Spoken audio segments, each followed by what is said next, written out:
Welcome everyone to our 7th colloquium on public interest technology. Today we're dedicating this 2-hour block to truth, fact, time. And we've got a triple header here. This week we're going to spend 2 hours with Dr. Michael Eldred, who's currently coming to us live from Germany. In a fortnight, we're going to have Pascal Zachary speak to us on a historical point of view on the future of innovation. And in a fortnight after that, we're going to seek out a theologian. So philosophy, history, theology, and today's 2-hour block is focused on philosophy, and we have the wonderful Michael Eldred with us. Today's meeting is brought to you by the Society Policy Engineering Collective, SPEC, the group that I direct, at Arizona State University. It's brought to you by the School for the Future of Innovation in Society that I belong to. And also, this video will be played and broadcast to the International Symposium on Technology and Society. That's ISTAS, that's happening between the 12th and 15th of November, virtually, online. Please, if you'd like to attend ISTAS 20, that's dedicated to the theme of public interest technology, do contact me at katina.michael@asu.edu. I'm your chair for today. I'm also the chair of the Masters of Science in Public Interest Technology.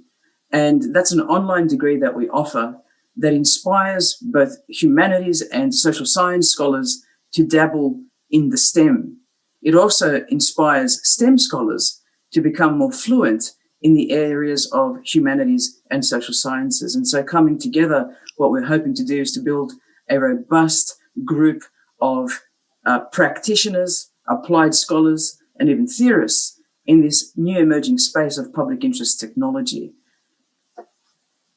As I mentioned, we have Michael today, who I'm dubbing the philosopher, though he's also a mathematician. Following him will be Pascal Zachary, formerly of Arizona State University, a historian, but also a journalist. And 2 weeks after that, I'll surprise you with hopefully a theologian. So Michael, I'm going to stop sharing my screen and welcome you formally and say hello.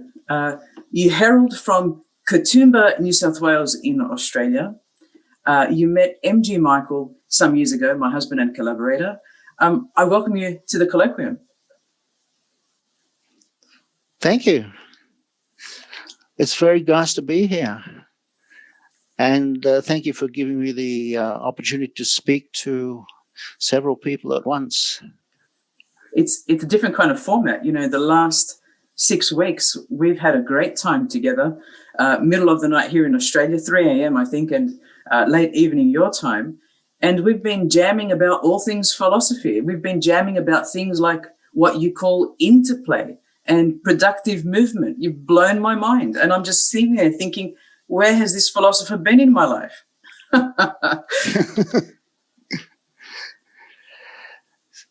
Yeah, today, as you say, we have now the topic of truth, facts, and time. So this is going to be philosophical. And I want to do a couple of phenomenological seeing exercises with you. Everybody knows what a fact is, and everybody knows that we talk about facts being truth. You hear politicians talking all the time about, well, the reality is this, the reality is that, and we got to look at the facts, right? This way of speaking actually has a very long tradition, and it is due to our old friends Plato and Aristotle, once again, because we have with Aristotle that he treats different modes of being, and he says that truth is a mode of being, and he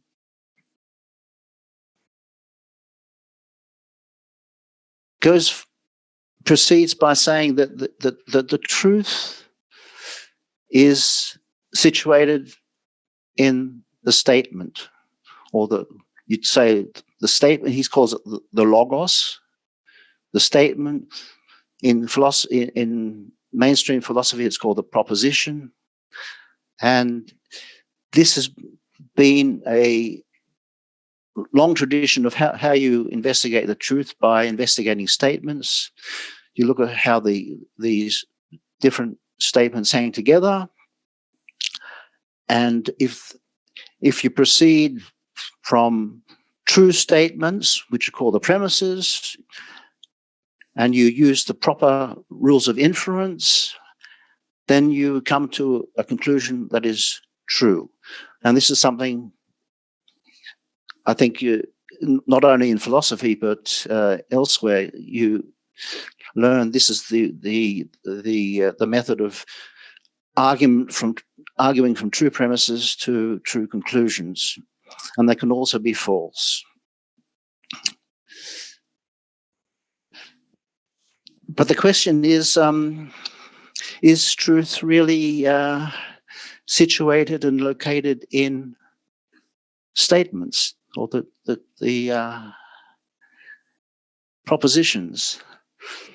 And I'd just like to give you a very simple seeing exercise, a phenomenological seeing exercise, to see if that's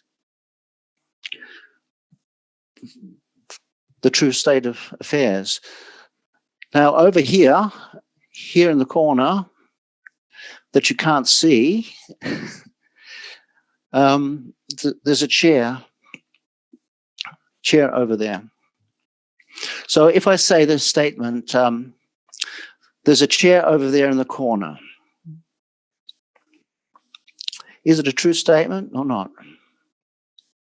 Well, you can't see the chair, but I can look around and I see the chair in the corner and I say, and for me, it's immediately clear it's true. There's a chair in the corner. And this is how I test the truth or otherwise of the statement, by seeing. And in this case, it's seeing immediately. I see it with my senses, with my eyes. And I just say, well, there's a chair in the corner. That's so the truth of the matter depends upon what I see. But I can also say, oh, there's a chair in the corner over there, and I know that because I've seen it several times. You know, it's a fixture of the room, and I just say it.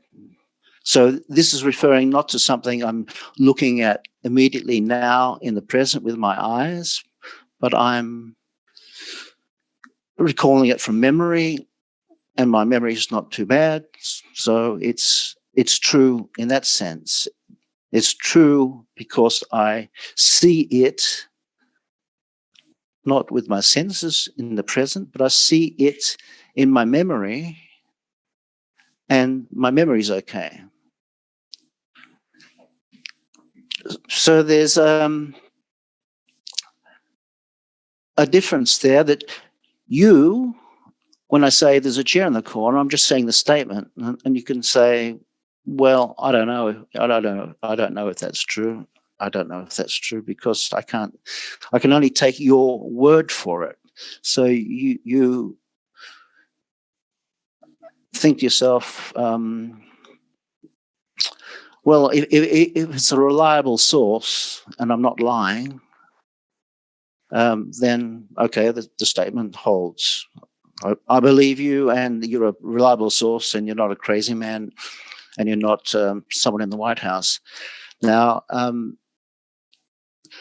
this is just to point out that the truth of statements, so the truth of the logos, is not situated originarily in the statement itself, but it refers to something, to a situation, and you have to get this situation before your eyes.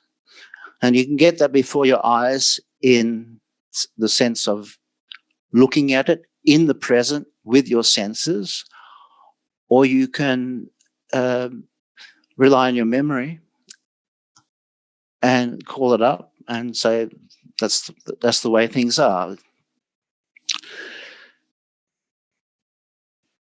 The second example I want to give, which is a little bit different, but it's to do with the difference between truth and fact. Now, what I just said about the chair in the corner, this is a matter of fact. And when I say there's a chair in the corner, I look over there and I confirm that this is a true fact. It's correct. What I say is correct in that it corresponds to the way things are. And this is also a traditional way of thinking about truth, that the statements you say correspond to the way things are. This next example is another phenomenological seeing exercise. And now I will show you something. I'll show you this. It's a pen. You can see a pen, I think. It's also something. This pen is a something, and I show it to you, and okay, you can see it. It's a pen. Then I show you something else. This is a knife. This knife is also something. So I'll show you both. This is something, and this is something. They're both something. In the sense that they're something, they are the same because they're both something. And they're also different. And this is something and this is something else. So we understand that. There's no problem. There's no problem. We have no problem deciding this is something and that's something and this is something and this is something else. And we take that for granted. But where is the something? We understand already beforehand, so prior to seeing anything at all, that we can identify something as something. And this is very strange because the something itself, the something, simply this category of something, is not something that you perceive with your eyes or with any senses at all, with any of your physical senses, but it's something you already see with your mind's eye beforehand.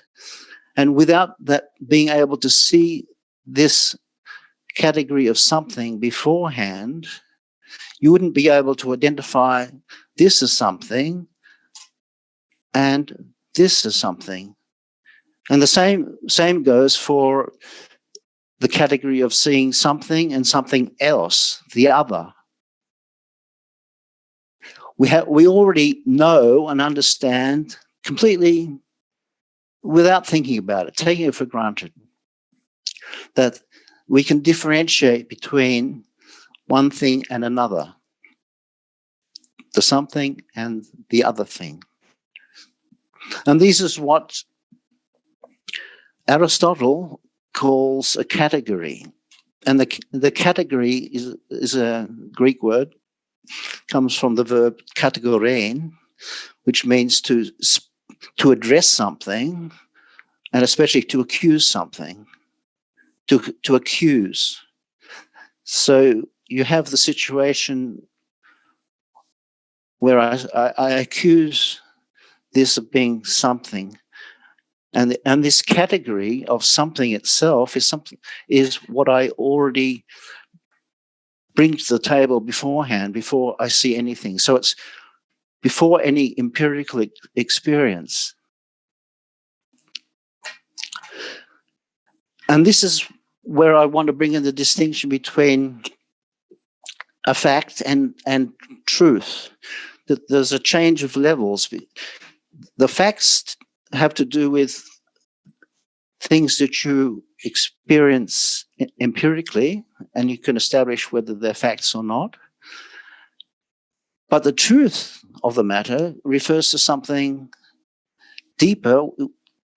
It refers to how your mind already has certain categories available to see the world, to see something as something, to see something other as something else.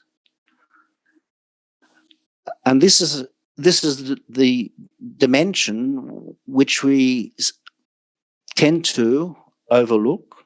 Not only tend to, but it's something which is in the modern era, in our modern scientific era, which is skipped over altogether and says, well, that's obvious. It's trivial. It plays no role. We just say it has to do with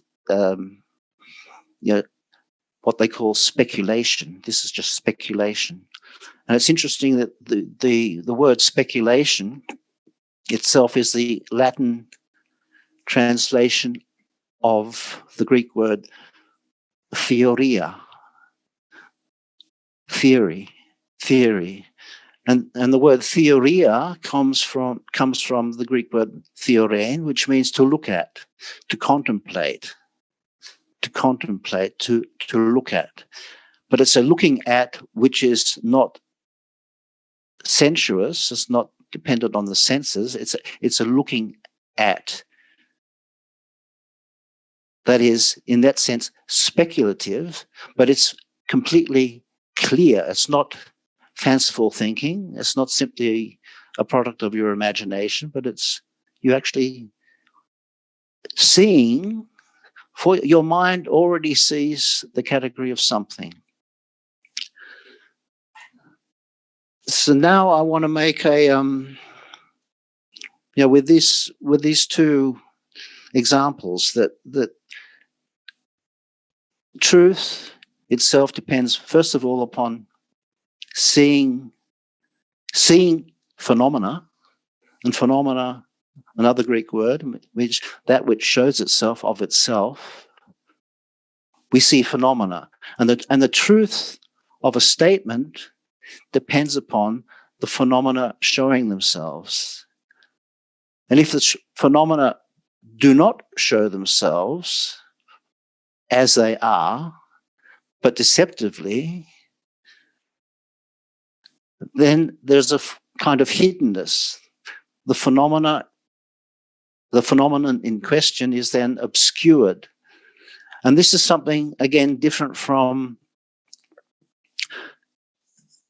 the formal logical way of going forward, is to say that if you have true or false premises. And once within formal logic, you argue, you assume the premises are true,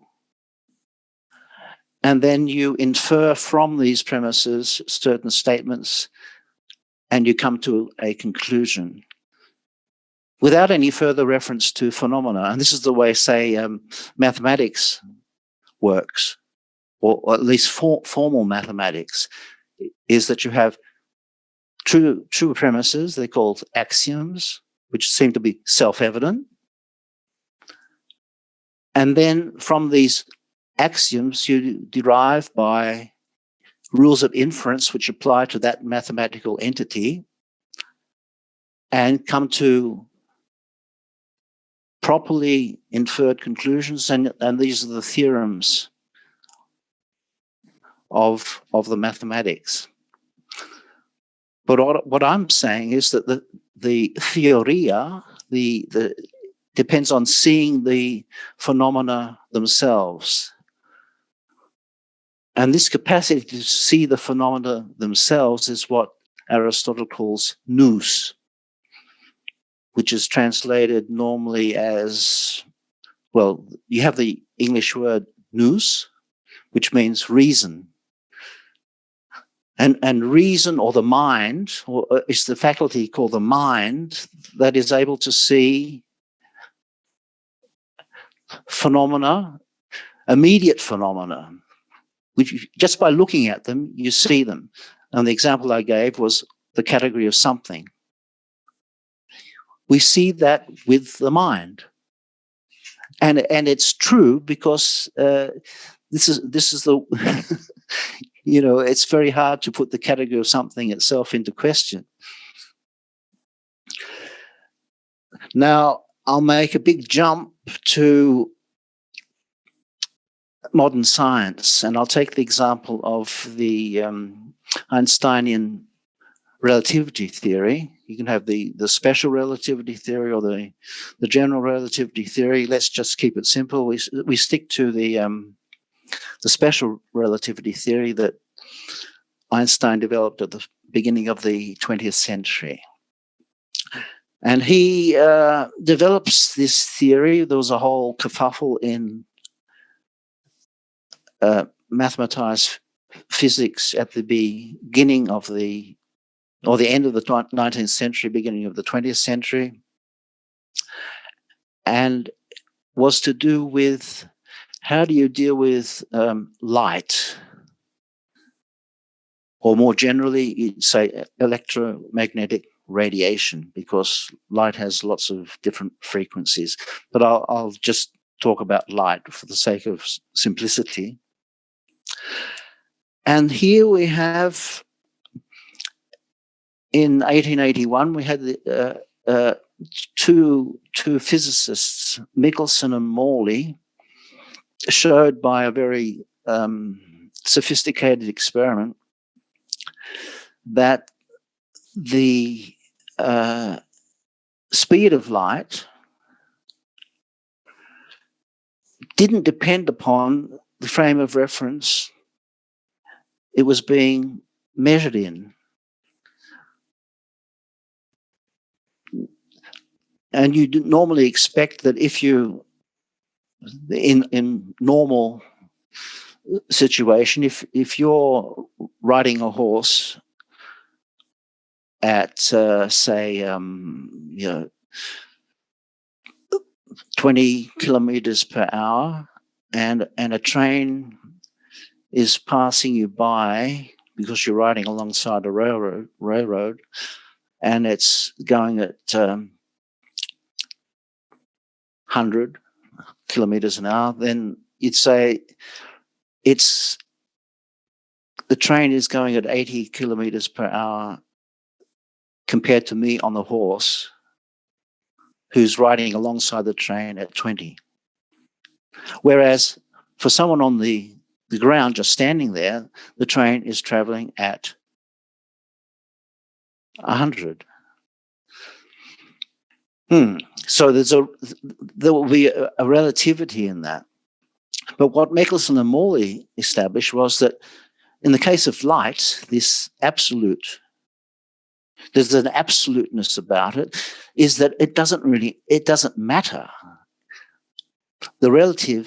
Your relativity to it, it's an absolute movement and has an absolute speed, which is the speed of light, c. It's called c, and it's put in all the equations as c.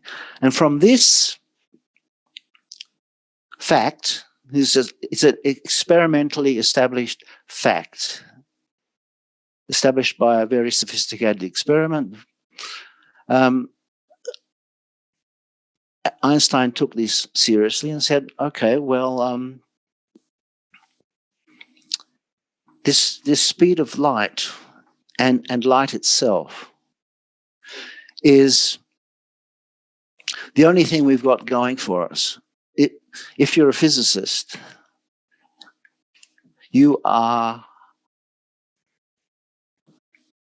interested in physical phenomena, and for physics, and especially and quite explicitly for Einsteinian relativity theory, and he goes back to very the tin tacks and says, well, what does it mean for an event to happen for a scientific observer? Well, it means that the observer has to register some sort of physical event somewhere happening at a certain time. So you have 4 coordinates. You have the 3 spatial coordinates, X, Y, Z. You say Z over there. X, Y, Z, and T for time. And he notes, okay, that's for a nicely ordered scientific mind, that's great. You have to register the events at a certain time. And it may be that this event can only be registered, you can only receive it, not directly by looking or smelling or hearing it. You might need incredible apparatuses, such as enormous telescopes, or you might need the Large Hadron Collider in Geneva. But in any case, the basic situation is you are receiving a signal from the event that is happening, and you register it. And this signal itself can only reach you as an electromagnetic signal, which I'm just calling light. So you receive a light signal as a scientist, and it is only when this signal is received and you count it on your clock that the event is then registered as happening factually, true to the signals that you are able to write it down, or in these days it's registered by the apparatus itself. It has a timestamp on it. So you've got 2 things going on here. You've got time itself being understood as the reception of a signal. And and this signal is counted according to the clock time at which you register it. And this is the way physics has to work, that it's sensuously received either by the observer's own senses or indirectly via the apparatus, because in the end the scientist has to see the data from the received signal. And you've got this postulate of relativity theory to say light is the absolute movement. And this remains so to the very day, that light, reception of signals, is regarded as the absolute registration of time itself. So in a way you have time itself, which is just the counting of movement, becomes a movement itself, namely the movement of light. And this is the way physics proceeds, and even with general relativity theory, we have the light signals can be bent, and this is also an experimentally established fact. I'm not saying it's true. It's a fact that there are observations of light being received from outer space where it can be established that the light coming from outer space has taken a bend. It's or a curve, you call it, or a warp. And this is the origins. This is the origins of Einstein's general theory of relativity. So on the one hand, you have the special relativity theory, which says, okay, light only goes in straight lines. We assume that the light is not accelerating. It's a steady straight ahead at the rate c. Speed of light 300,000 kilometers per second. So it's the 1 second, you can say, is the distance between the Earth and the Moon, because that's roughly 300,000 kilometers. So what is time? Well, 1 second is the distance from here to the Moon. So you've got this transformation of time into a movement, namely the movement of light, and how 1 second is the distance that light moves within 1 second.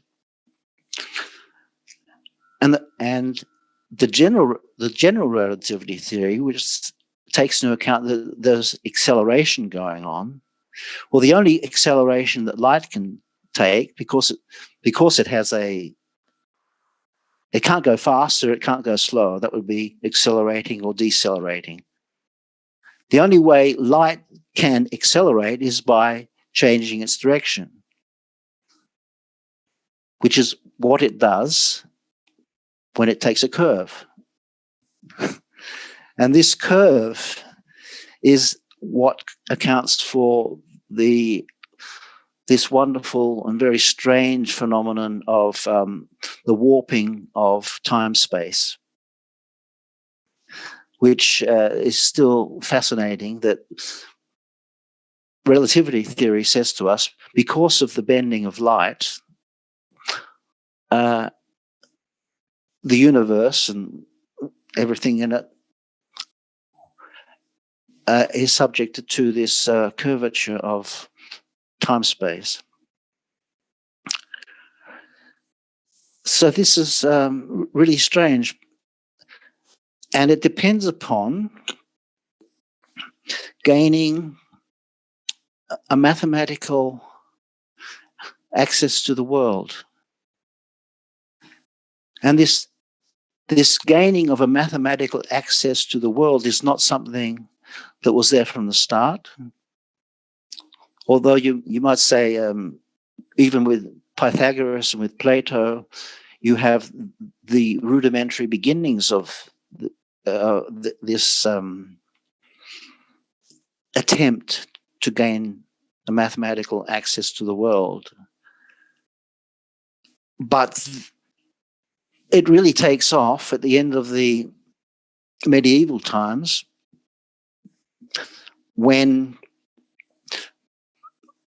in the Renaissance, beginning already in the, well, say the 16th century, you have an incredible development of mathematics.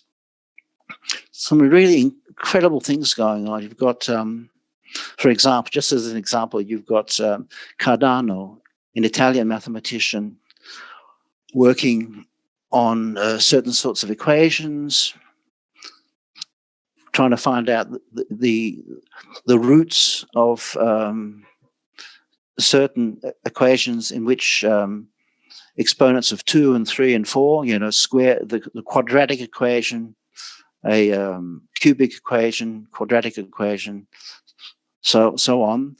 He came across the necessity in improving or trying to find the roots of certain sorts of equations. They had to introduce an imaginary number, the square root of -1, because it was known that you can't have the square root of a minus number, because any number squared will always give you a positive number. But he did it anyway. So you got this introduction of a concept which is not sensuous at all, but it's a concept in mathematics that is seen by the mind and you can actually work with it. And thus were imaginary numbers invented by the mind, and also in the sequel from that, you have an incredible burgeoning of mathematical thinking on complex numbers. At the end of the 16th century, going into the 17th century, you then have Galileo, and and Descartes, and a little bit later you have Newton.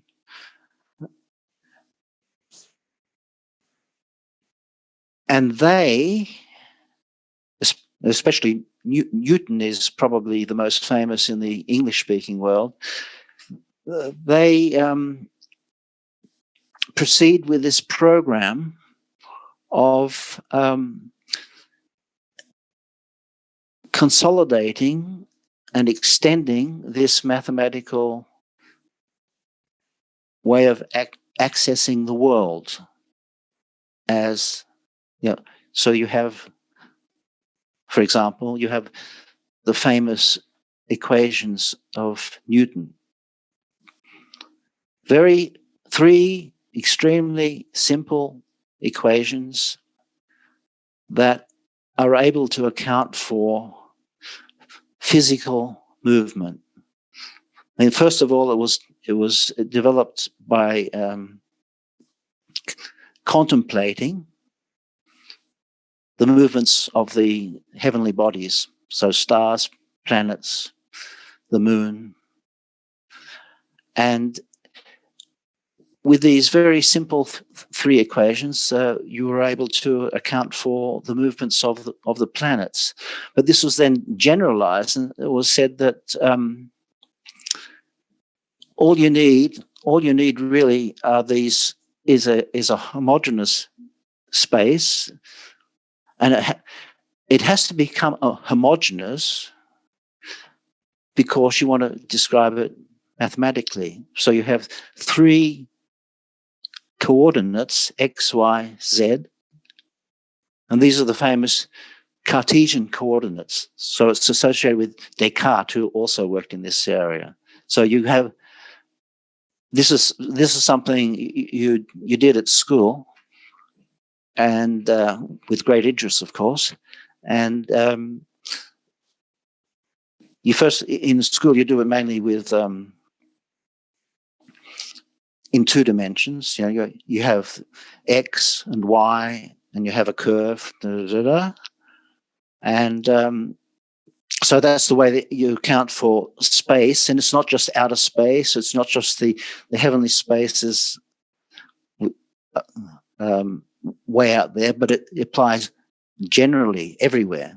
You can pinpoint the position of anything through providing the three spatial coordinates.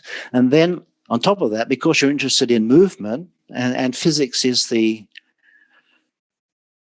science of movement, of things that move. And this is already something that is quite explicit with Aristotle. Physics is the study of things that move or can move, the movable. So you have the adoption of this Greek understanding of what physics is. It's taken over, and Newton then develops his theory of motion. And I say motion in distinction from movement because motion you have to understand as the change of place. So it's locomotion, change of place. Whereas Aristotle, in his physics, he doesn't have only movement in the sense of locomotion, change of place. He also has the qualitative change in something, say when the leaves on the tree turn from green to brown and then fall off. This is a qualitative change. Or you also have the phenomenon of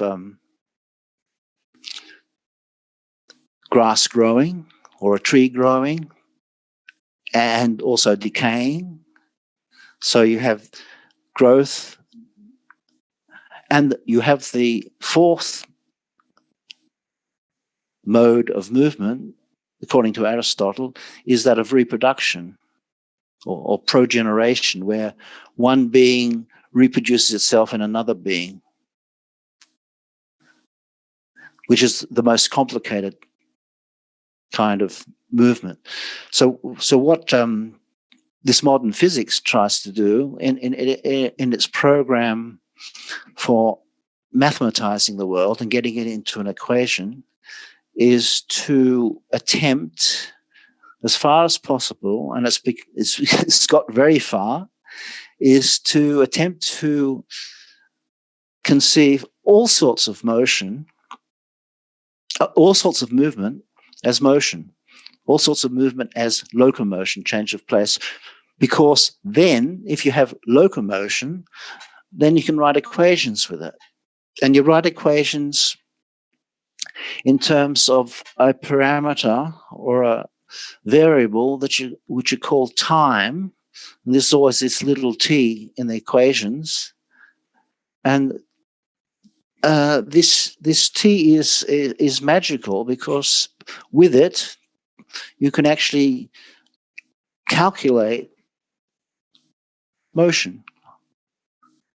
So you have, when something is flying through the air, a missile, or could be a planet Jupiter moving across the sky, or a bullet speeding through the air. This is locomotion. And you have, with Newton's three wonderful equations, you have a way of calculating what this movement will be and being able to predict through the equations where the bullet will land, or you can operate with the orbit of Jupiter and calculate where Jupiter will be in 10 years or 1,000 years, whatever. So it all depends upon this little variable in your equation called t. So what's t? T stands for the instantaneous speed of something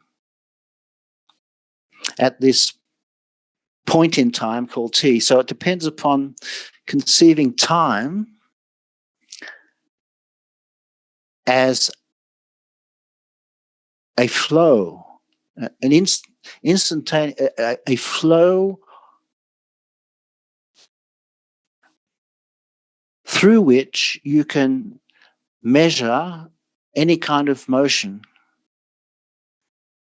So you have the instance of times are coming through from the future and going into the past, and with this time that is just a continuous series of instants, of now instants, you can measure and tally any kind of motion. But what is an instant, and how can it account for motion? And this is quite a puzzle, because we know also from the Greeks, also from Zeno, who was one of the pupils of Parmenides, one of the first Greek philosophers. Zeno enunciates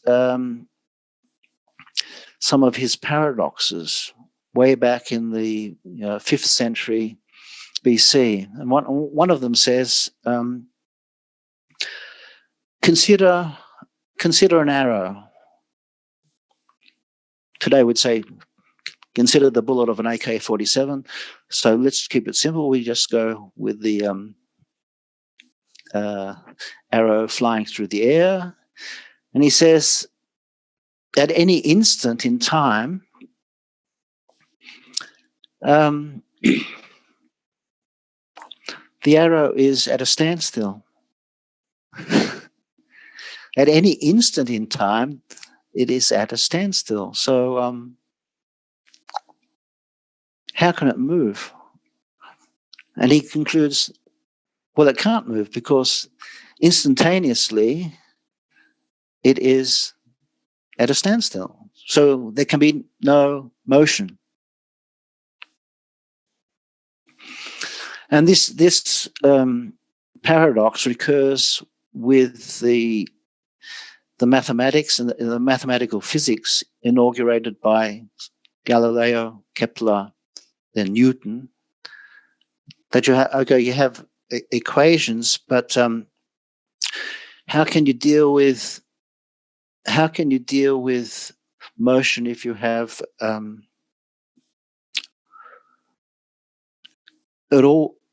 every event happening at X, Y, Z, T?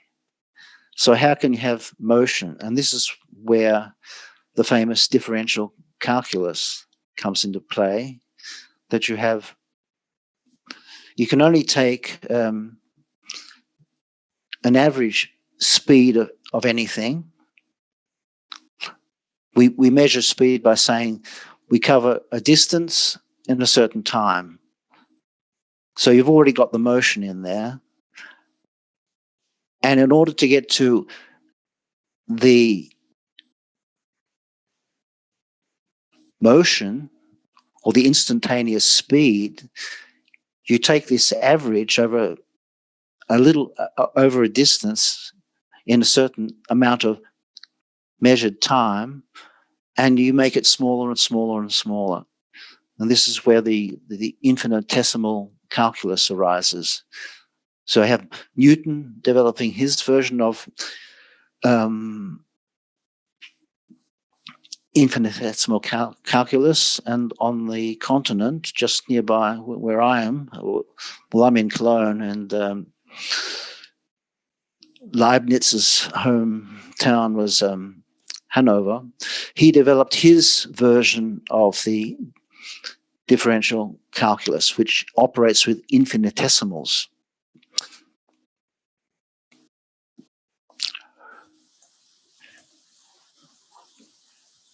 And that works. It's effective. It actually enables the physics of that time up to the present day to calculate and to pre-calculate how motions go.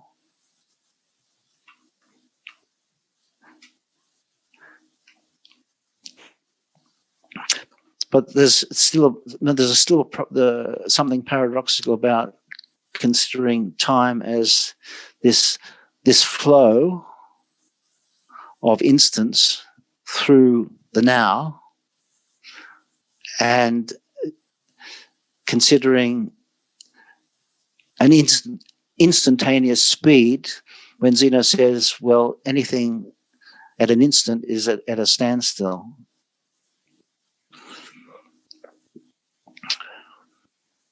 Can we break and talk about that, Michael? Because I think Zeno's paradox is fascinating. And I also think there would be a lot of questions on what is truth, what is aletheia. Lots of questions on this triangle of speed, distance, and time you're introducing us to, and the relationship between these three variables. The modern interpretation, if we take aletheia and look at what's happening today in social media land and beyond, the use of apparatus that you mentioned, like global positioning systems or watches that actually take date timestamps, location stamps now, condition stamps, and our handsets having 14 different sensors in them at minimum today, doing things like measuring things with a gyroscope, an altimeter, an accelerometer.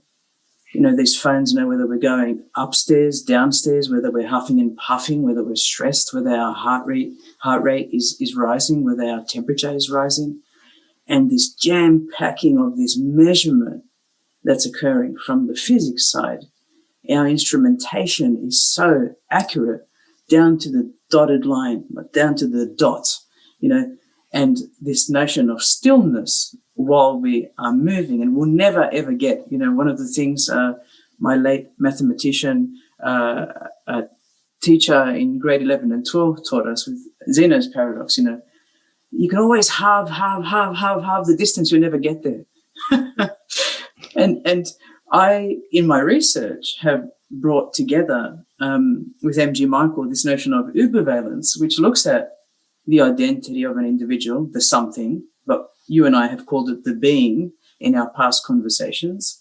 We've looked at the location, and the location as well, requiring not only an X and Y coordinate on the Earth's surface, but a timestamp as well as other parameters. And then we've had the condition monitoring, which is this jam-packed explanation of the person in a given instance of time. And we can measure this continuously or discretely. And the discrete nature of these timestamps, and maybe I'll log you, Michael Eldred, every 10 seconds or every 5 minutes or every 6 hours. It depends how often I want to poll you, because maybe there's a COVID virus out there that needs to know in which direction you're traveling and whether you're going toward a COVID hotspot. All of these things that researchers are thinking about in terms of the gathering of facts and the gathering of information or data that might infer something about someone. And so I find it very interesting, while we're measuring through time people's movement, as you say, we are then trying to use what's happened before and is happening now, allegedly now, to infer what's up here, to infer what is in the mind, and therefore make a decision based on someone's perhaps innocence or criminality based on their discrete movements over time, as if those things can predict the future. And I find the fundamentals of everything you're talking about crucial, because today we have these, as you called it, modern science. We've spoken about it as techno-science. Sometimes we've spoken about it on our videos as techno-solutionism. But this speed, distance, time conundrum, which we just need two of the three and we have the third, is all much integrating in truth, is integrating in authenticity. A couple of weeks ago, I had the grace of speaking with Dan Gilmore, a journalist from the Cronkite School at ASU, and also Christy Roschke. And we were talking about, how is it that we can authenticate when information is created? And it's not just the timestamps and the date stamps and the location stamps, but how do I know that what Michael Eldred is saying is true? How do I know his perspectives on Newton are correct? And we see this, as you made a very interesting joke about the White House at the beginning, a pertinent time to make a joke, but, we're saying that in jest, of course. And what is truth? That famous question that Pilate asked Jesus Christ just before he announces the crucifixion. And so does he do it because he really wants to know, how do I know whether you're telling the truth? Like the doubting Thomas wanted to touch the side. He said, unless I see him, I'm not going to believe he's resurrected, right? So he wanted to take the matter and touch to see the actual reality. Like, you pointed me to the chair. I don't believe you, Michael. There's a chair next to you, but I trust you. So yeah, all right, I believe you. And so I think we're all in the context of taking your very deep philosophy, and I know you've broken it down so simply for us, but if it's okay with you, I want to break to get perspectives from the wonderful people that are listening today. Feel free to unmute, friends, or have your questions in the chat, and we'll just take a small juncture before we let Michael continue with where he's going with this. But I would like to hear from you.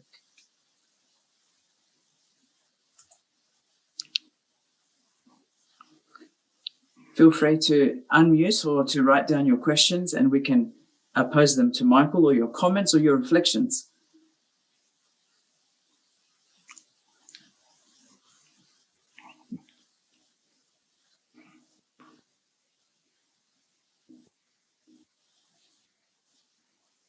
Dumbfounded. Well, I tell you what, I said to a friend on the chat, Michael, that often it takes me days after we've spoken to be able to take the simple things that you're breaking, well, the complex things that you're breaking down simply for us. It just, my mind's ticking days after we've spoken, because I'm trying to latch on to these philosophical principles and apply them to what we know today. Here's a question from somebody. And as I said, I'm not a philosopher. So I struggle sometimes, but I know that by listening to you, all of a sudden you've made sense on value chains to me like never before. This interplay between individual players in the value chain. This is from previous discussions. Today, you've really broken down to me this notion of instance, this notion of continuity, and how I applied in my own research when allegedly I'm doing tracking experiments, or we're looking at pandemic viruses. The application of philosophy in the public interest is huge. And here we are trying to dull down the importance of philosophy. And like you've pointed out in the past, why aren't we trying to build philosophy in to these STEM programs rather than watering it out, when this is the fundamentals behind mathematics, this is the fundamentals behind physics, this is the fundamentals behind STEM, is philosophy. But let's go to a question, Michael. Toby Shoref has asked, we talk now often about acceleration. How might this relate to time, to measurement, to technology? Well, am I on? Yes, you are. Go ahead. Yeah. So, well, acceleration, as we know, well, if we take it in this mathematized sense, you have the speed is the speed in Newtonian mechanics, and not just there, but the speed of anything is the rate of change of its position. The rate of change of position. That's why you have these equations dx dt. So it's an average speed reduced to an infinitesimal. And as you know from school, the acceleration of anything that's in movement is the rate of change of the speed. So it's the rate of, it's the second differential. So it's the rate of change of the speed. So you take dt, dx dt, you take the second differential, and this is your acceleration. But the curious thing is with the Einsteinian theory, where you have light as the absolute speed, there's nothing to differentiate. There's no change. There's no change of speed of light, of c, because it's all c. Light is pure energy, or you can say light is pure motion. And if it's stopped, it's not in motion, or it's absorbed as an energy by something else. So the only way light can accelerate, which it has a rate of, it can change its rate of change of its position only by changing its direction. So that's why, and that's where you have the rate of change of its direction is what you call acceleration. So light can only accelerate by taking a bend, by warping. And this is the origin of Einstein's general theory of relativity. The bending of light is the same as the warping of time-space. I mean, that's the really strange thing, to get used to that. The bending of light is the same thing as the curvature of time-space. And you have to try and get your mind, I'm not saying you can't get your head around it, but you can get your mind around it. And there are some very complicated mathematics that Einstein developed to cope with that. If you've got light going in just straight lines, then you have a relatively simple mathematics. You have to be able to combine the x, y, z with t. And these are the famous Lorentz transformations. Okay, you can cope with that, and the mathematics aren't all that bad. But once you get to the warping of time-space, you need things called tensors to cope with the mathematics of how the spatial coordinates, x, y, z, relate to t in a tensor. So you have, instead of having a flat space through which light goes, you have a curvature, like if you take a sphere. And this is where these Riemann tensors arise by considering the curvature of a sphere, and then you can describe that mathematically, and then you're off to the races with general relativity theory. So that's the answer to what acceleration is. What I wanted to say next was about this whole program, which really takes off in the 15th, 16th century, 16th century, 17th century. So it's really, really underway in the 17th century with Descartes, and Descartes actually writes down what the plan is. What is the blueprint? What is the blueprint? And he writes a thing in Latin called De Regule, about rules. And the full title in English, it would be something like about the rules for giving orientation to the mind.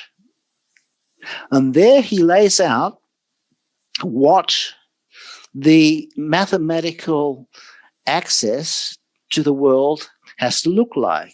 You have to be interested in quantities. And the examples which you've just been talking about have to do with the leading edge of what's happening today. But what's happening today is just the leading edge of a wave that started at least in the 17th century, and you could say it started already with the Greeks. Because why? Because knowledge understood in the Western sense is always a knowledge of what comes. You want to be able to say, if I know this, I want to know what's coming. I want to know the future. And this is the whole thing about the mathematization, is that if you have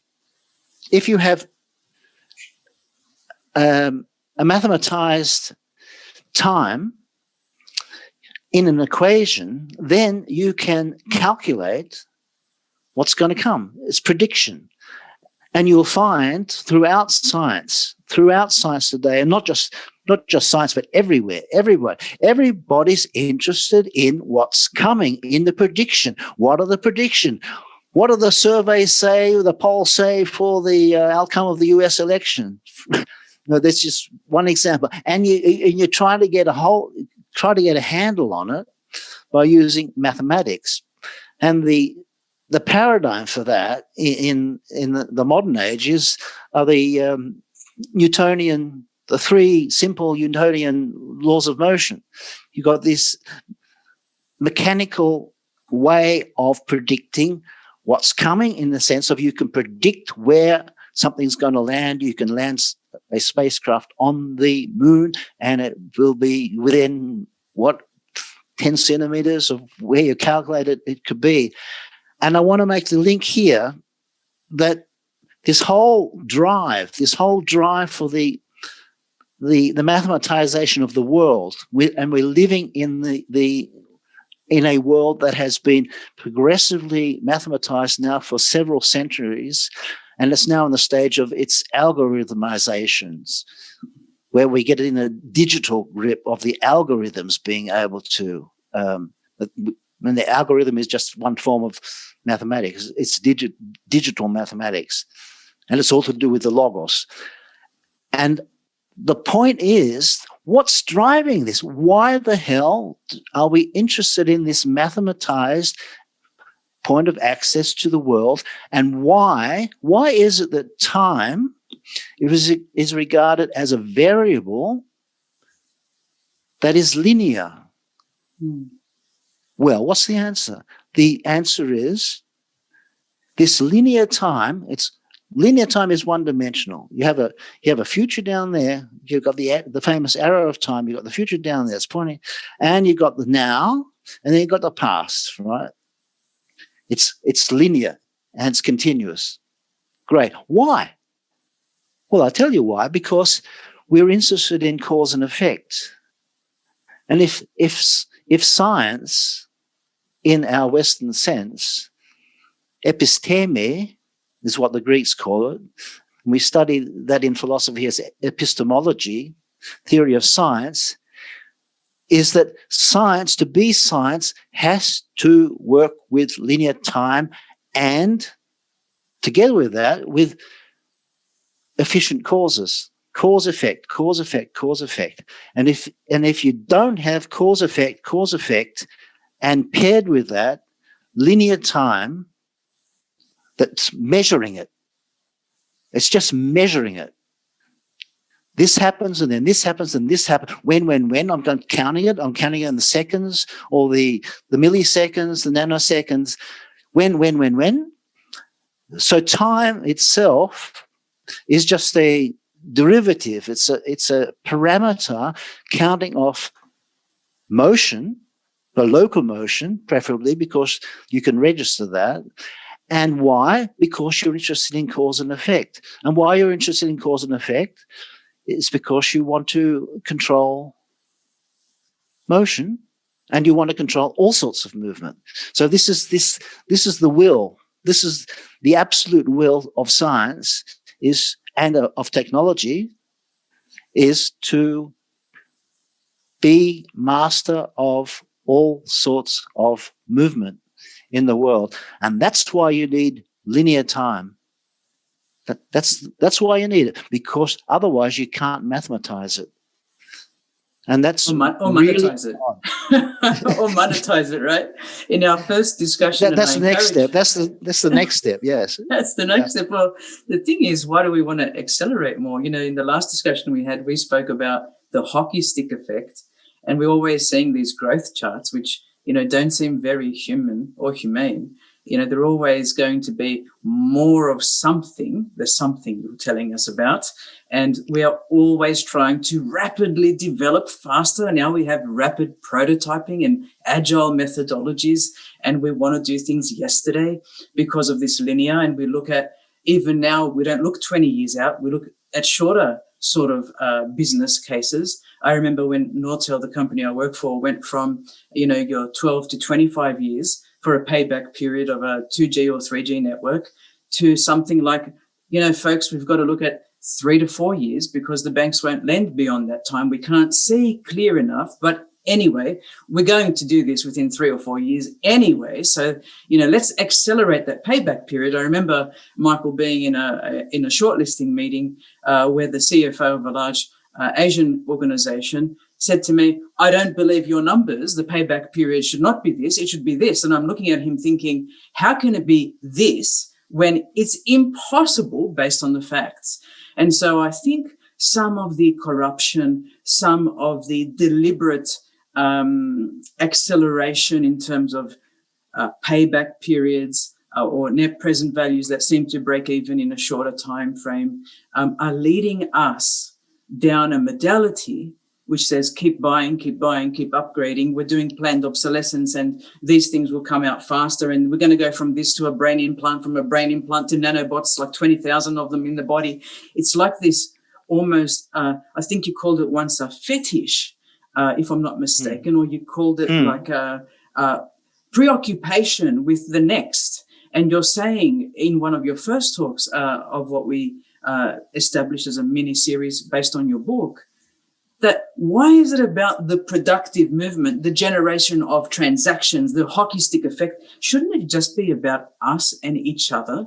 The fact that we are currently sharing with these other 10 beautiful people online at the moment, and this interaction between us. Some of us are passive, we're listening. Some of us are trying to digest what Katina and Michael are talking about, and others are going, right on, Michael, I've got a good question for you. Is time a wave or a particle? Like, people are coming together to share, to give, to impart, to learn.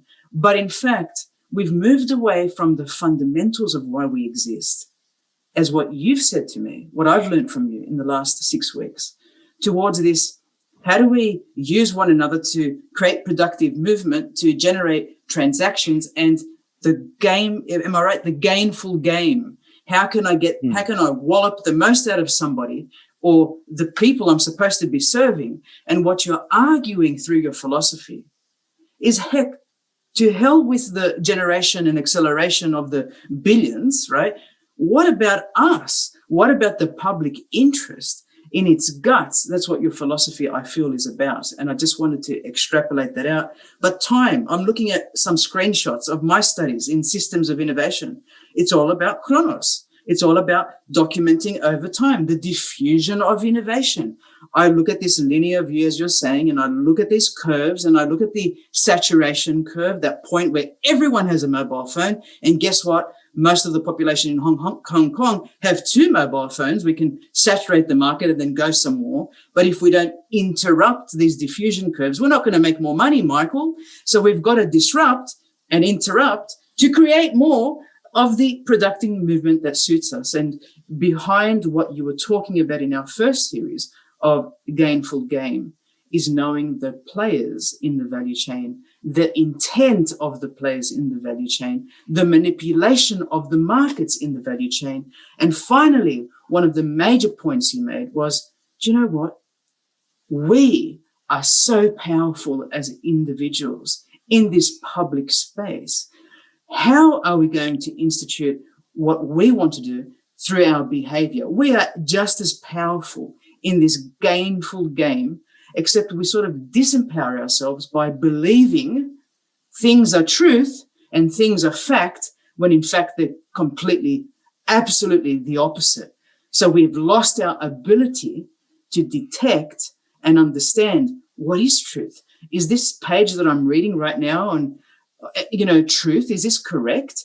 And so one of the fundamental things, I remember being a student in my first year, and we were doing discrete mathematics, and we had to learn truth tables.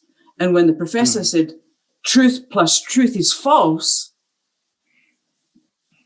right, I went wham, wham, wham. What do we call it? It's this exclusive disjunction.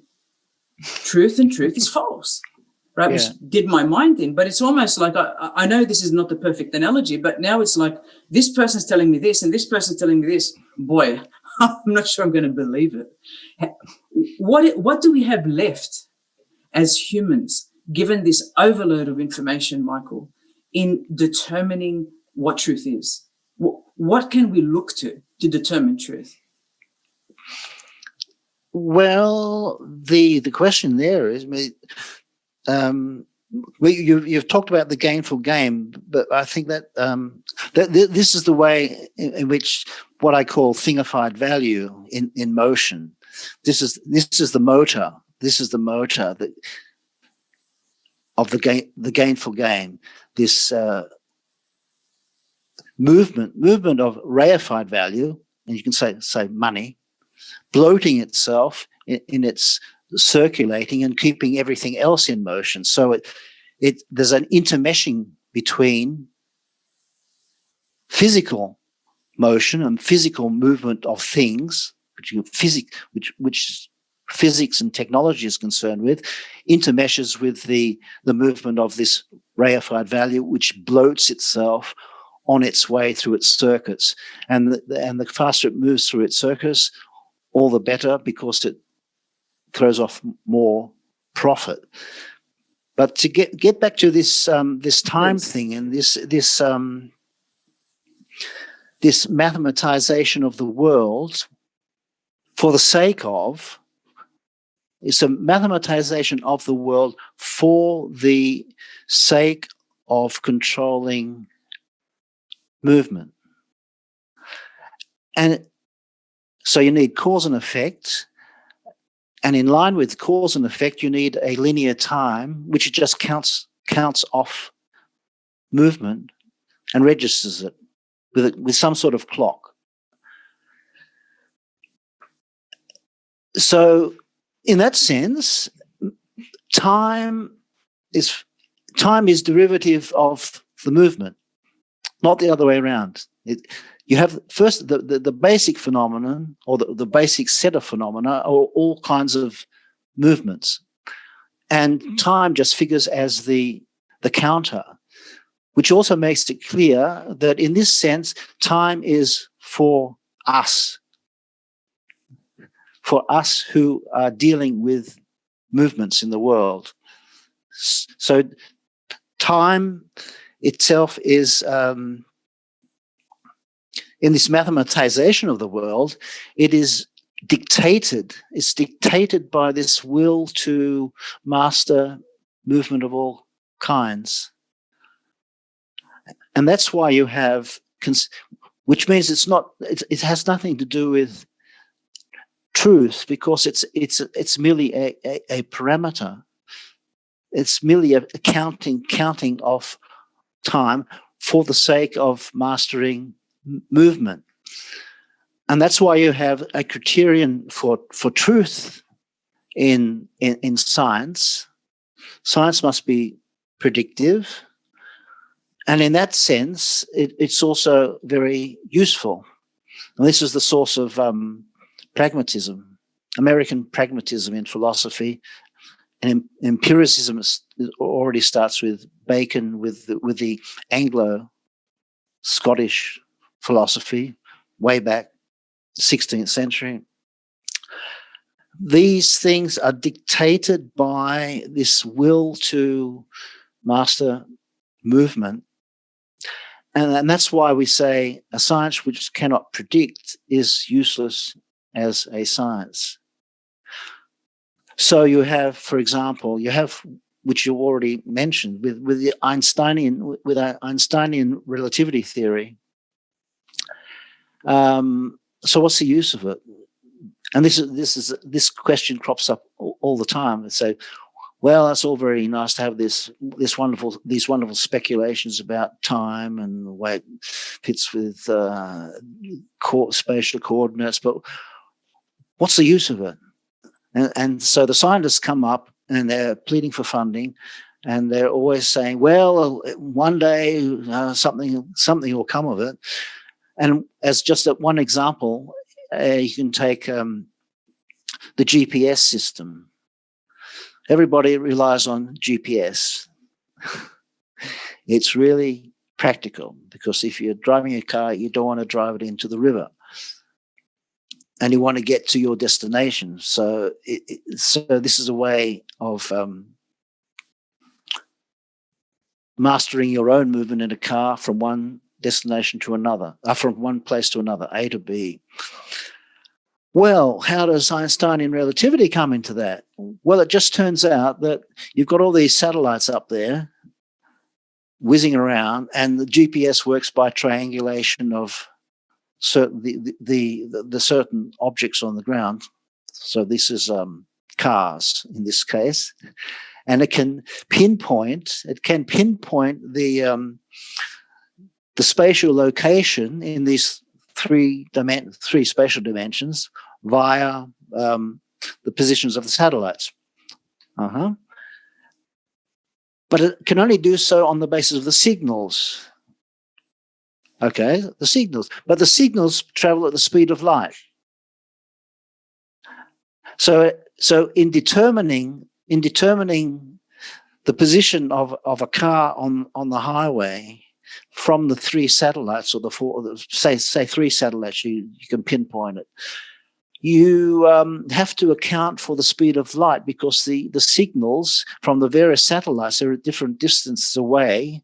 So there can be a small error coming in because the signals are traveling at the speed of light, and you have to then bring in a relativistic correction to the determination of the coordinates. So you say, yippee, yippee, we have a practical use for Einsteinian relativity. Isn't that wonderful? Isn't that wonderful what science can do for us? But when we say, what is the truth of time? If we're looking at it from this angle of why it's necessary to have this conception of time as a simply counting of movement, it's not true, but it's a fact. It's a fact that we measure time by using clocks, but it doesn't say anything about the truth of time. Mm-hmm. So what is time itself?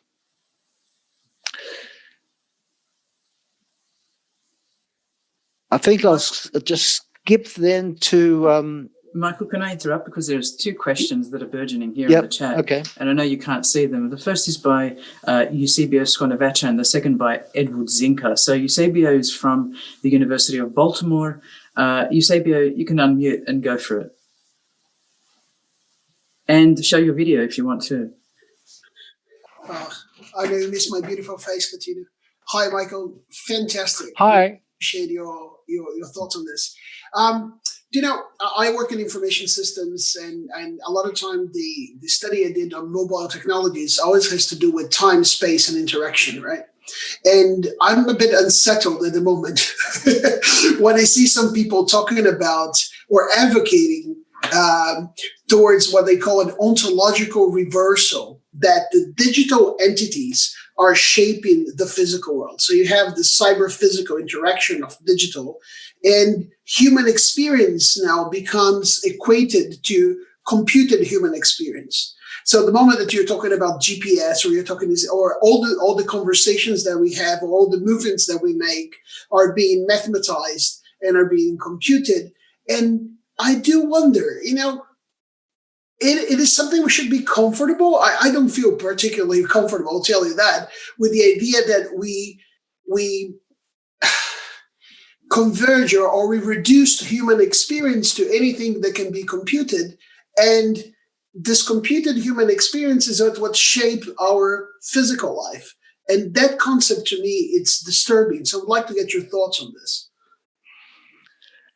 Well, the basic thought is something that I spoke about with Katina in our first conversation. We talked about the two very different paradigms of movement, which gave rise to two very different understandings of ontology, two different ontologies. And what I laid out there and we spoke about was that the science and the technology that you're talking about is all based on a very, very simple paradigm, namely the paradigm of productive movement. Mm-hmm. And Aristotle is the father of that. He's the guy who works out the ontology of movement, which you have a power, or we say a power or a force, a dunamis. It goes to work. This is energy towards an end, which is the product. And this extremely simple, there's a very simple, you could say childish paradigm, is the one which underlies all science.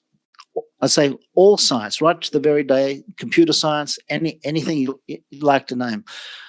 And what I introduce in contrast to that is another extremely simple paradigm, and that is the one of interplay.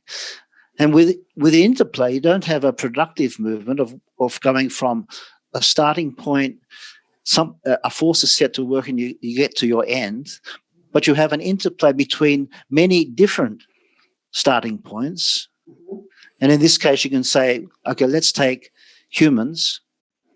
Each of us is the starting point or the origin of our own life movements in the broader sense, not just physical movements, but the movements we decide upon and carry out or try to carry out in leading our lives. And we always then, because we're living in a social world with others, we are always associating with the others, so that any kind of movement we make in the world is an interplay with others. So we are always estimating each other in this interplay, and this interplay itself cannot be controlled from a single source, which is what the paradigm is for science, is that you have a know-how, you have a scientific knowledge of something, and with this scientific knowledge, you can then control a movement. If you have the situation of an interplay, and we could just say a dialogue, or even more simply, you take the interplay on the market where a buyer and a seller meet each other and they want to sell something on eBay, then they enter into an interplay with each other, and you can't say in advance whether the sale will take place or whether it won't take place or at what price it will take place, because it's in the interplay itself that all these things come about. So you can't predict what's going to come out of it. And even more so when you have conversations going on between people.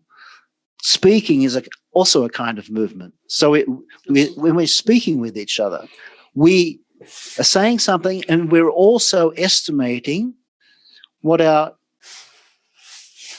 interlocutor is saying. We're listening, hopefully, and we say, sometimes I wonder in my classes. That's a good point, or it's a bad point, or it's nonsense, or yeah. But the way the conversation runs in this interplay is not subject to any mastering point of origin that can control this movement. So this is what I want to bring into play as the alternative. You can work out the ontology of this kind of movement as opposed to the ontology of productive movement, and then what you have with this switch, if you think it through and develop it, then you have. What do you have? You have a different view of the world. So I'm concerned with how do we gain an alternative point of access to the world, which isn't bent on control and mastery of movement, and mathematization is wonderful for that. How do we conceive with our minds another way of being in the world that isn't fixated on mastery, which has to be receptive to the other and to have a power play with it. Right. And also I think the point of the fixation on trying to maximize economic output on any or any type of production output on any type of interaction, like you see as a system that your point is, where the ultimate goal is to minimize input and maximize output into those interactions. And what output is seen is basically productive output.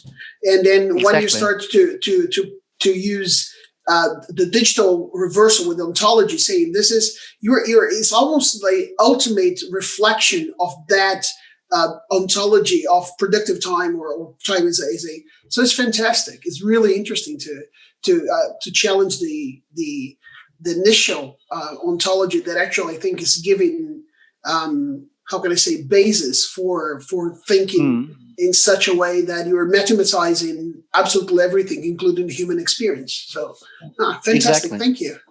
That's exactly what I'm proposing, is that, say, when we refer to economic movement, productivity, cost efficiency, all these things, this is all pushed. It's all being borne by what I call the absolute will to power over movement, and what I call the gainful game. Another word for that is capitalism. I call it the gainful game for good reason. But anyway, if you think of the gainful game not from this productive point of view, from the point of view of this productive paradigm of movement, but from the point of view of interplay, then it could be that we in our minds, in our mindset, can see this gainful game itself in a totally different way, and this is really what revolutionary, or the revolutionary possibility in philosophical thinking, is that we can, through thinking through these very simple phenomena, we can gain a different way of thinking very, very elementary phenomena in the world, so that the world looks differently. It's another world because our mind sees it differently.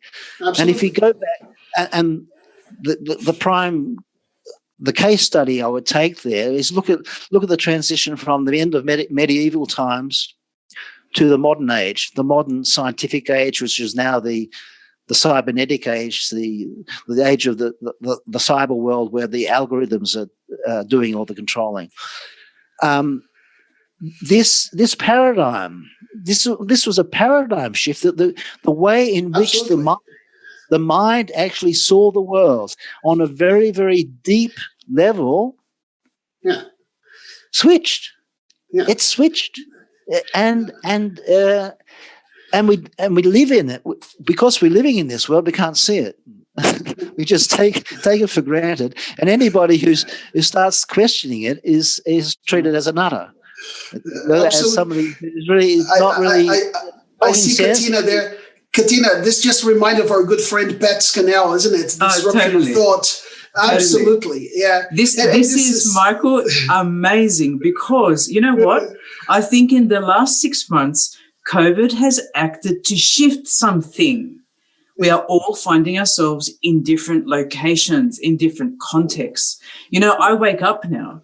Of course I think about my work. It's the first sort of thing after I do my routine that I think about, connecting with my colleagues. But you know what? I've never looked at the ocean the way I've looked at the ocean at the moment. I've never looked at the earth as a whole unit, breathing oxygen and nitrogen and all of these other compounds like I have before. It's preservation, my children and their future.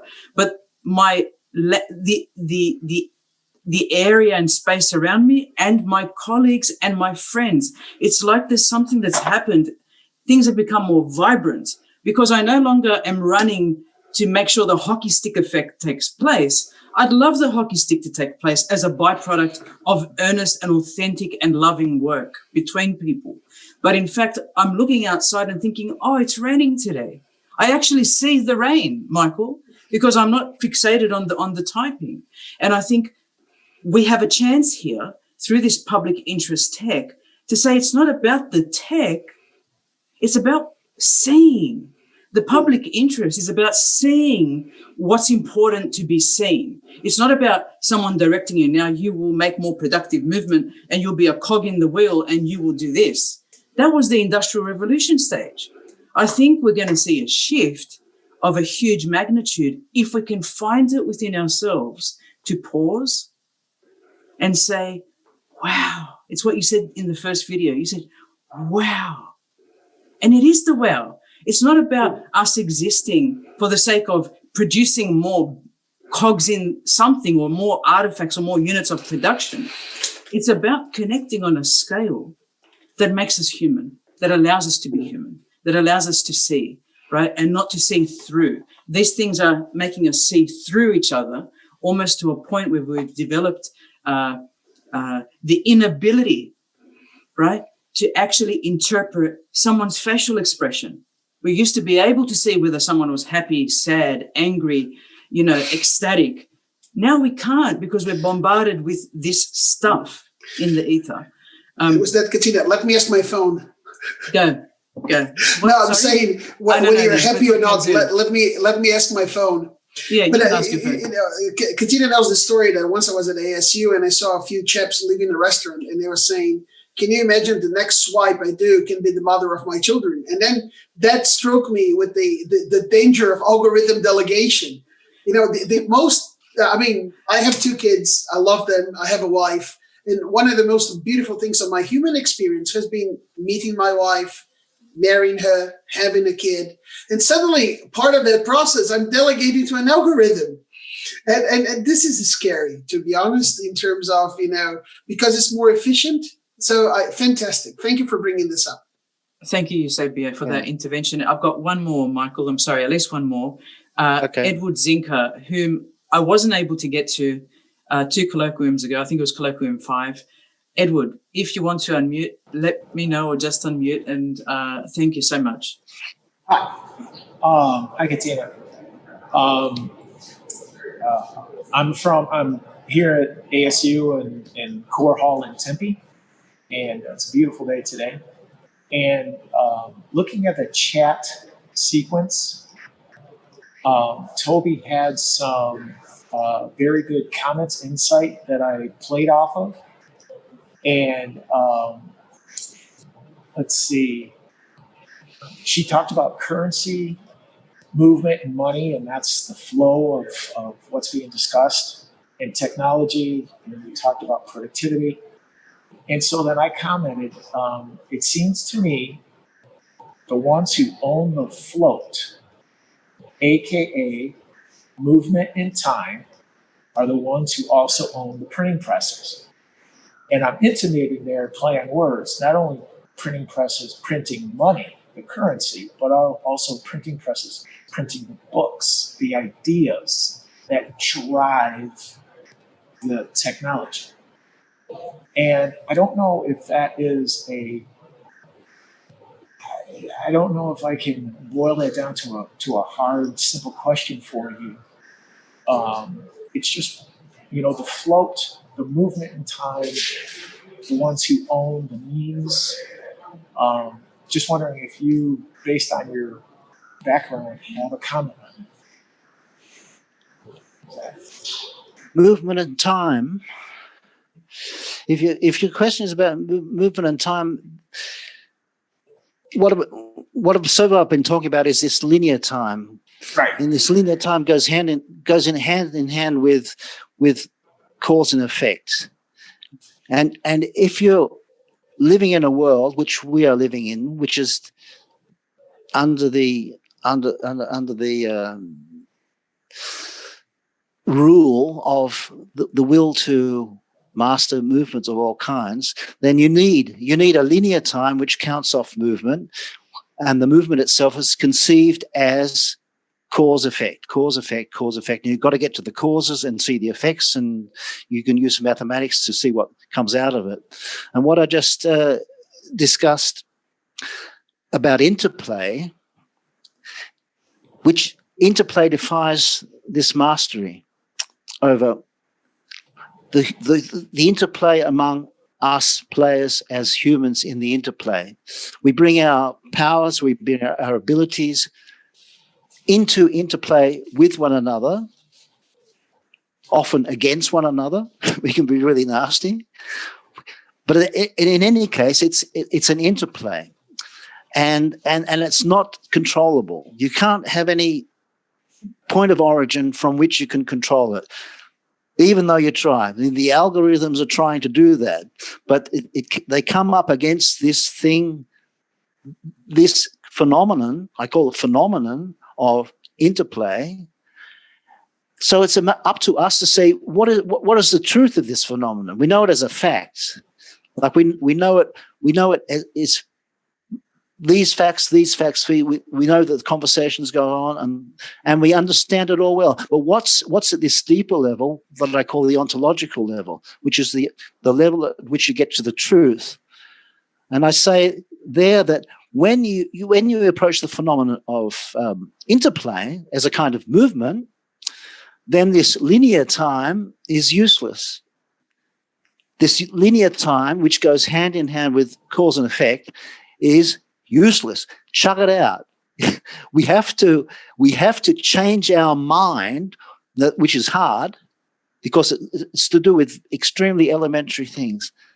We have to change our mind through another way of thinking, which is a more appropriate to this phenomenon that I call interplay. What we do with one another, in play with one another, in all sorts of social interplay. And that's why I don't call it social interaction, because social interaction is too much in this mode of, I act, I get a reaction, and you can put that in sort of pattern, and then you can develop a systems theory. So what I'm saying, it goes really deep. If you want to look at this phenomenon of interplay, which defies mastery, it also means that your concept of linear time is also useless, because it's not to do with just cause effect, cause effect, cause effect, but of the interplay, how we estimate and evaluate and esteem each other. That's the baseline. And for that you need another understanding of time. And this understanding of time is what I call three-dimensional time, which has the well-known dimensions of present, future, past, but they're all in a line, right?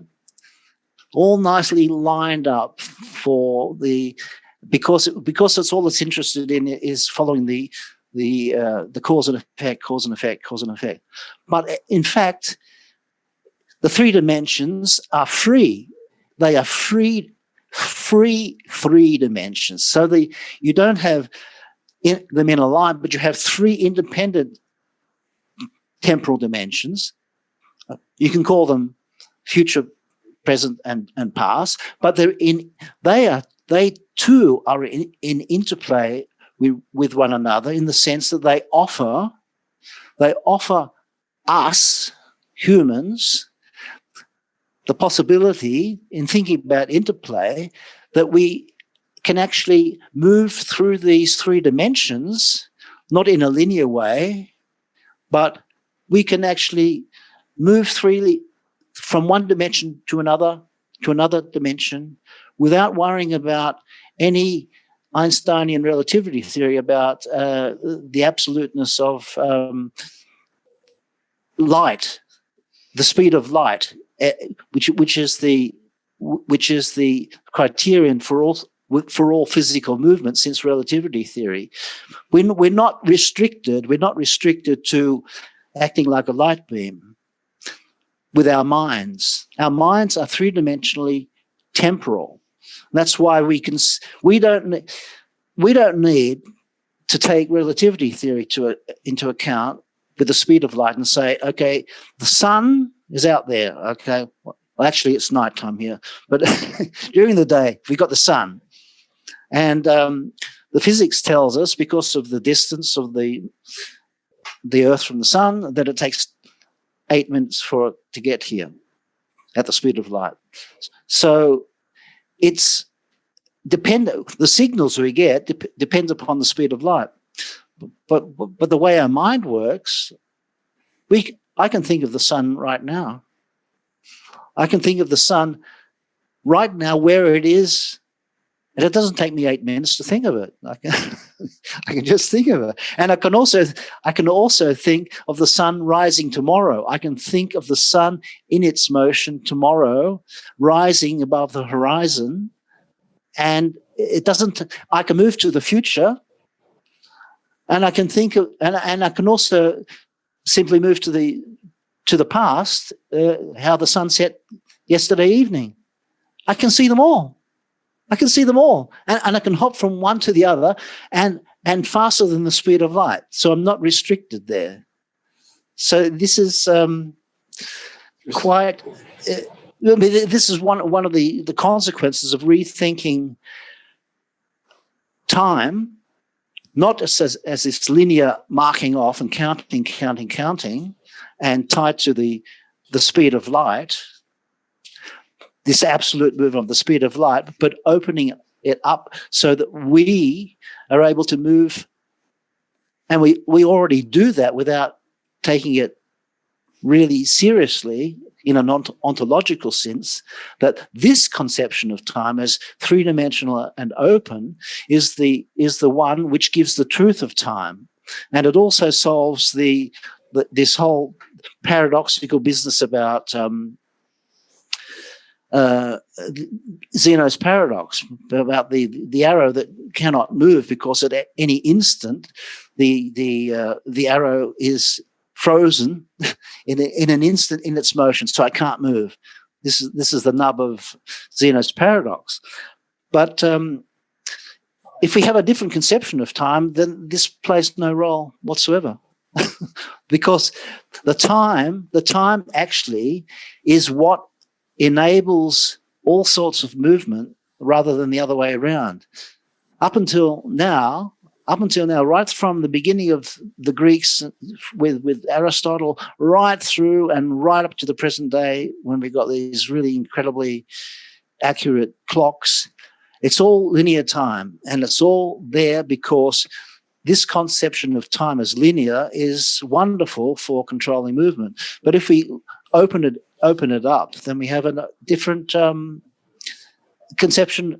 We have a different conception of time, and we have a different conception of movement, which doesn't have to be mastered. And we don't have to worry about Zeno's paradox. Michael, sorry, Ed, I've got one more question. If we can go to Toby, just coming off that, stay with us perhaps. Toby, did you want to unmute? If you could, you're welcome. Just let me know in the chat, and otherwise I'll ask your question for you. There you go. Sure. I can even turn on my video. We can see you. Go ahead. Wonderful. My question is, so science and technology have this basis of mastery, of cause and effect. Is interplay possible with these tools? Can science and technology embrace this interplay, or are they foundationally not able to do that? I think this conception of movement as interplay, and this conception of three-dimensional time changes the ball game quite in a very fundamental way. So it's not a matter of it's a matter of putting science and technology with its cause-effect relationships and with linear time, marking of time by clocks and organizing.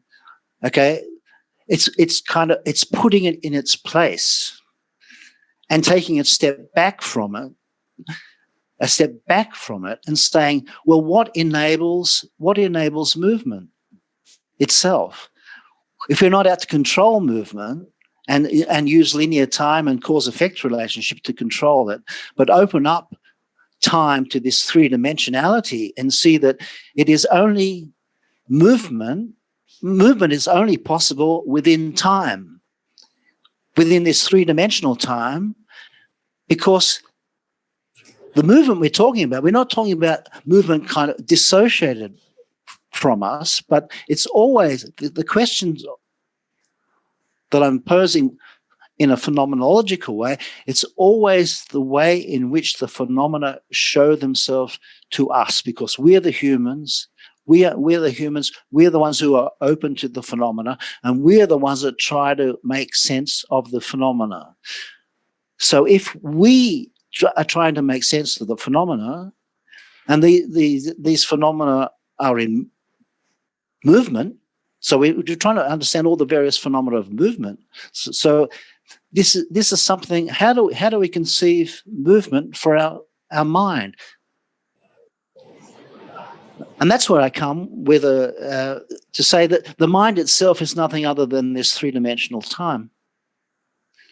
In fact, our psyche, our psyche, the mind is the understanding part of the psyche, but the psyche itself is nothing other than this openness for the world.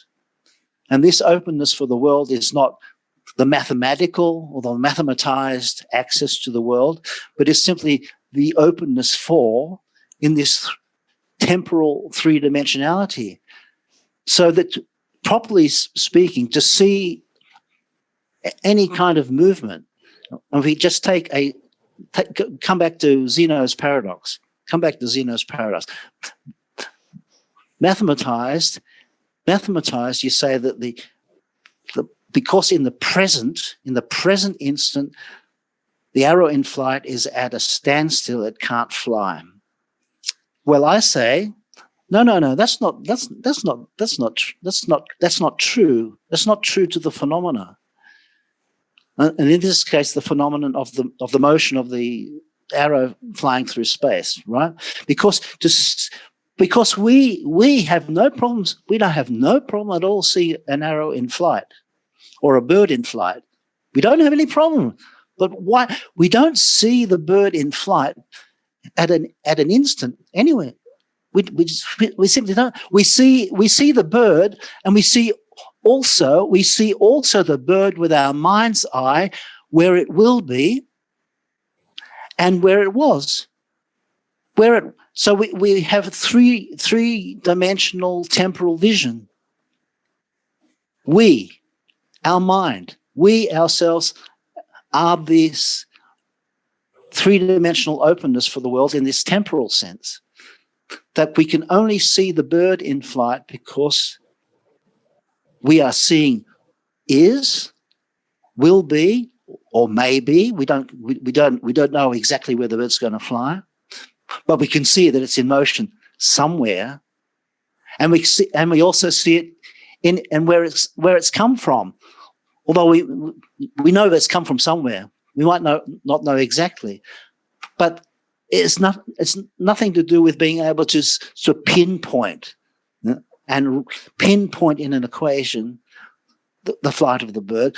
But in order to see the motion, the bird in flight itself, we have to have ourselves three-dimensional temporal vision. And if you say that to a scientist, they'll tell you you're nuts, because all the sciences are based upon sensuous perception, and the senses only see in the present. They only see in the present. Like, although everybody knows, if we only ever saw in the present, we wouldn't see anything at all, because we're always looking ahead, we're always looking back, and not just after the other in a linear fashion. We are looking back and forth and now all at once,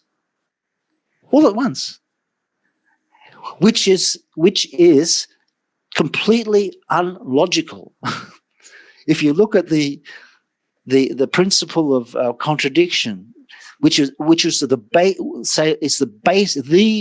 big basic principle of logic, according to Aristotle. And you won't find it just in Aristotle. You'll find it right throughout science, logic, mainstream philosophy. The principle of contradiction, that something cannot be such and not such at the same time. So it all depends upon how you interpret time. And if you have time it's just consisting of, instants of time flowing through a now and going into the past, if you've just got that, then of course there can't be anything as what's now, and you see it because the senses are the thing that determines what you see now in this instant. Then of course the principle of contradiction holds. If I see this finger, then I can't see the other finger at this moment. I've got to turn my head. But if we're seeing it in this three-dimensional way, then the simultaneity means something completely different. It doesn't mean the simultaneous at a now instant. It means a simultaneity that we see things together. We see three dimensions of time. We're looking into three dimensions of time all at once.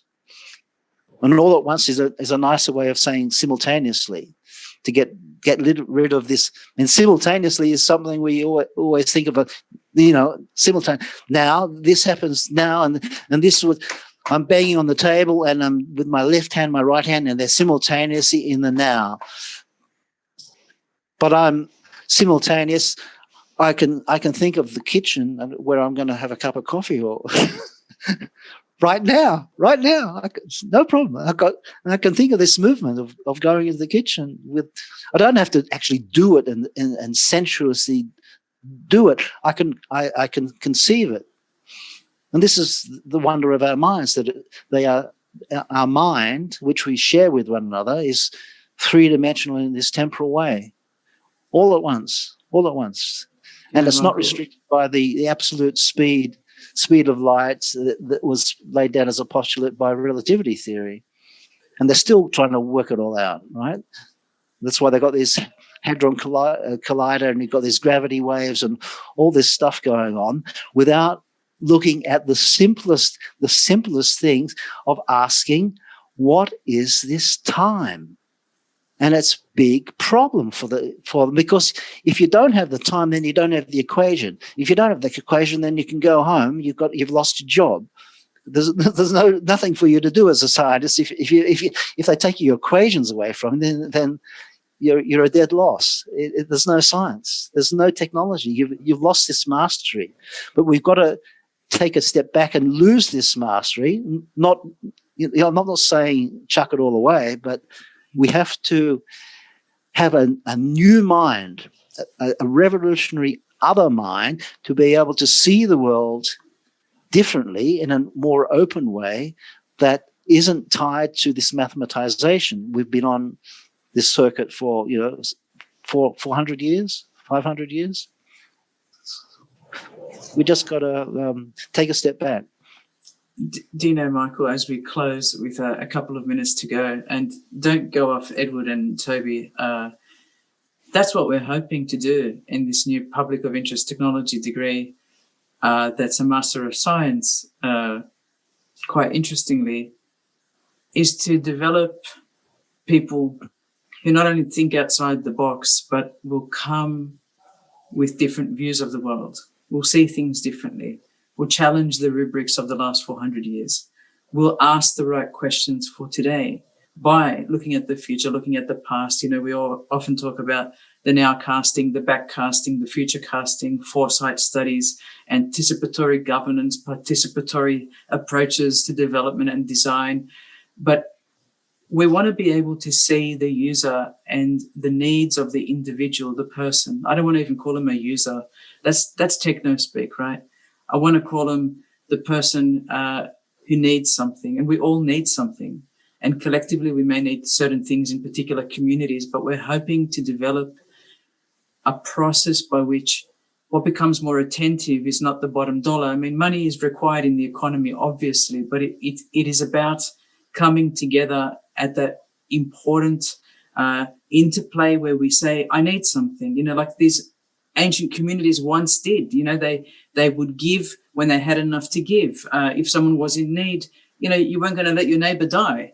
And that's the public interest. It's the needs. And I think you've given us a great elaboration over the first 2 hours of us hearing you speak at the colloquium.